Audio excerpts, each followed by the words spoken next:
Bonjour à tous et bienvenue dans une nouvelle vidéo sur la cybersécurité en général. Donc ici, nous allons faire un nouveau principe de vidéo où on va apprendre à faire de la sécurité avancée. Donc là, on va préparer un laboratoire pour créer un simple malware en C++ avec des méthodes d'évasion sur les moteurs antivirus. Donc là, on va juste créer le laboratoire. Il faut installer, comme on le voit ici, un système d'exploitation sur Microsoft Windows. Donc que ce soit 10, professionnel ou familial ou même Windows 11. Mais là, je vous ferai que sur Windows 10. La première chose à faire, c'est d'installer votre éditeur de code. Donc là, on va installer chez moi Visual Studio. Donc on ouvre le navigateur. Donc j'utilise le navigateur Edge par défaut, vous pouvez utiliser le vôtre comme vous voulez. On va sur le site Visual Code Studio.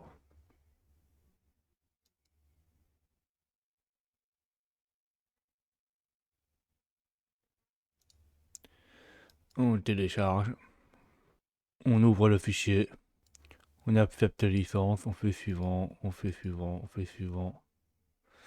Là, vous pouvez créer un icône sur le menu comme vous voulez. Par exemple, je crée un icône sur le menu. Je fais suivant. Je fais installer. On attend que ça s'installe. On exécute Visual Code Studio.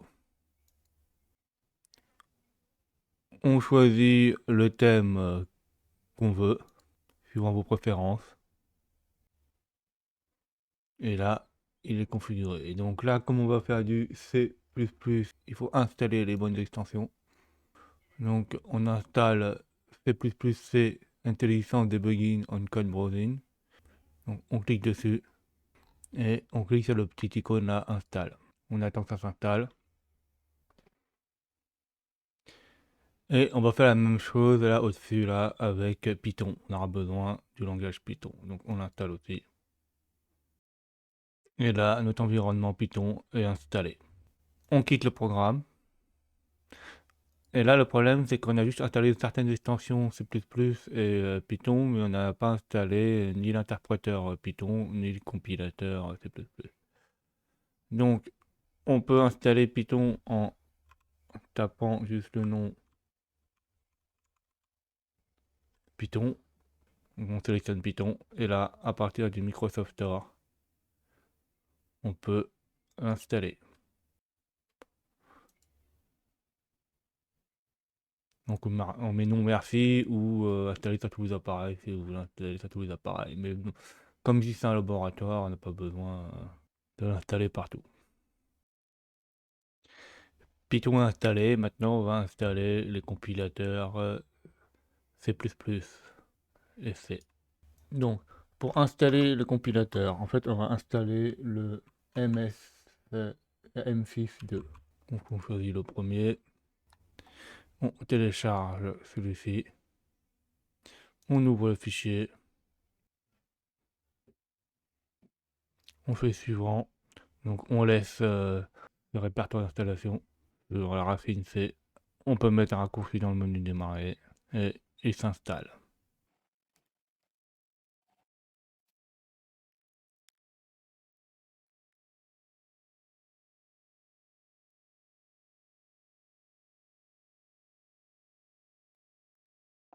Alors là, il nous demande d'exécuter M6 tout maintenant. Donc en fait, oui, on va le faire. On doit installer l'environnement de compilation pour Windows à l'intérieur. Donc on fait terminer.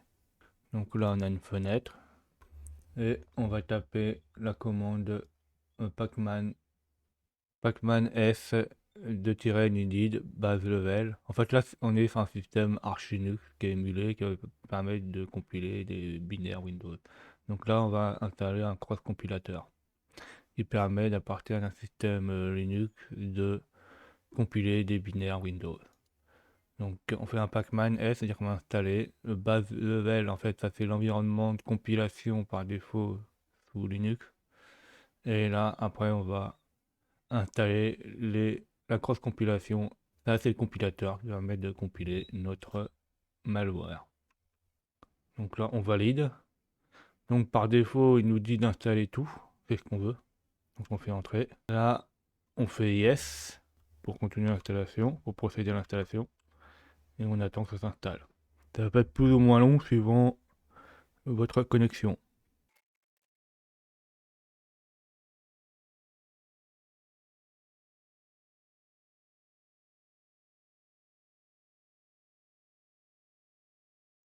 Donc voilà, l'installation est terminée. Maintenant, il faut créer les variables d'environnement pour que Windows puisse rechercher où se trouvent les compilateurs qu'on vient d'installer.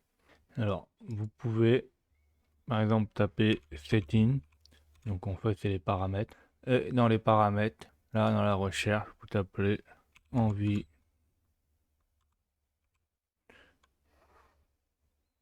le début d'environnement.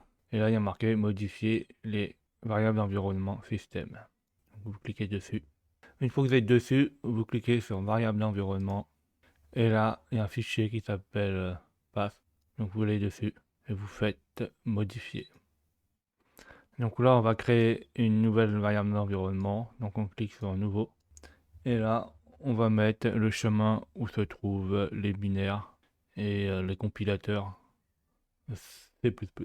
Donc chez nous, ça se trouve à C, MIS2, MIS64, UCR, T64 et dans le répertoire bin. On fait OK, OK et OK. Donc une fois que ceci est fait là, pour que les variables d'environnement soient appliquées, il faut redémarrer Windows. Donc on redémarre Windows.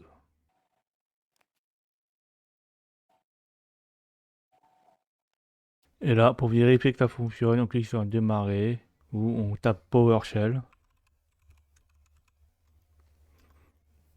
On exécute PowerShell. On tape G++ version. Et là, on voit qu'on a G++ version créée par MFYS2 Project. Donc là, notre compilateur fonctionne et la variable d'environnement est bien configurée. Là, on va avoir un autre problème après, c'est que comme on va créer un malware pour un but éducatif, on va activer Windows Defender. Windows Defender va le détecter comme un virus ou comme un contenu malveillant et il va nous l'effacer. Donc là, on va désactiver de façon permanente Windows Defender ou Windows Security. Et par contre, ça sera une action irréversible. Une fois que ça sera fait, on ne pourra plus réactiver la sécurité de Windows. Donc, je vais mettre des scripts que je vous mettrai sur mon GitHub et vous pourrez les récupérer pour désactiver Windows Defender. Donc là, on a les scripts dedans dans Windows Defender. Mais avant de pouvoir les exécuter, il faut exécuter Windows avec le minimum de sécurité. Donc avec un démarrage, en désactivant certaines protections. Donc comment on va faire? On fait CTRL R pour entrer le nom d'un programme et là, on va modifier le démarrage de Windows. Donc on va sur msconfig. Une fois que ceci est fait, on va dans démarrer et on fait démarrage sécurisé. Et on clique sur minimal. Une fois que ceci est fait, on fait appliquer. On fait OK. Et on clique sur redémarrer. Donc ici, Windows 10 va redémarrer en mode sans échec avec le minimum de protection et de driver chargé, qui va nous permettre de faire des modifications sans que Windows Defender ou Windows Sécurité nous gênent. Donc la première chose à faire, c'est d'exécuter une console en PowerShell.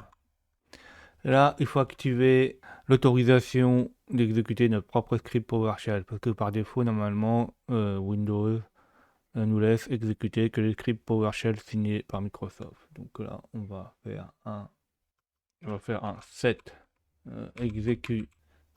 execution policy et on va le mettre en une restricted. Donc là, on dit oui pour tout. Et là, on est sur user test. Donc on a mis notre script sur le bureau. Donc on va, avec change directory, on va sur le desktop. Alors, on liste et c'est dans disable defender.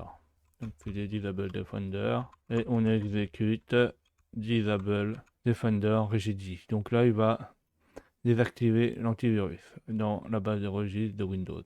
Non. Une fois que le script est démarré, il faut remettre les configurations de Windows comme avant pour plus qu'il démarre en mode sans échec. Donc il faut faire CTRL R, ms config. Il faut aller dans démarrage ou démarrer et option démarrage à décocher démarrage sécurisé. On fait OK et on fait redémarrer. Là, il faut exécuter l'autre script. Donc, il faut pareil exécuter ceci dans une console PowerShell. Par contre, avant de l'exécuter, il faut faire un clic droit et exécuter en tant qu'administrateur, sinon ça ne va pas fonctionner. On fait oui. Et là, on est sur Windows System 32. Donc là, il faut aller dans le répertoire utilisateur. Donc, on fait CD et slash pour aller sur le répertoire racine. Et là, on va dans le utilisateur, user, un utilisateur user. Et moi, mon utilisateur s'appelle test. Et après, on va dans les bureaux en répertoire desktop. On valide. Donc là, on va dans Disable Defender et on exécute le script qui permet de désactiver la planification des tâches de l'antivirus. En fait, ça évite qu'il redémarre tout le temps. On fait entrer et là, normalement, l'antivirus est désactivé. Donc, on peut le vérifier en tapant sécurité Windows. Et là, ça peut mettre un peu de temps. Donc, si on va dans gérer les paramètres, tout est désactivé. Et en plus, si on clique sur le bouton pour réactiver, eh ben, on n'y arrive plus à réactiver. Donc, en fait, là, il ne fonctionne plus. Je vais vous montrer les scripts, à quoi ils ressemblent. Donc, le premier, là, qui modifie la base de registre.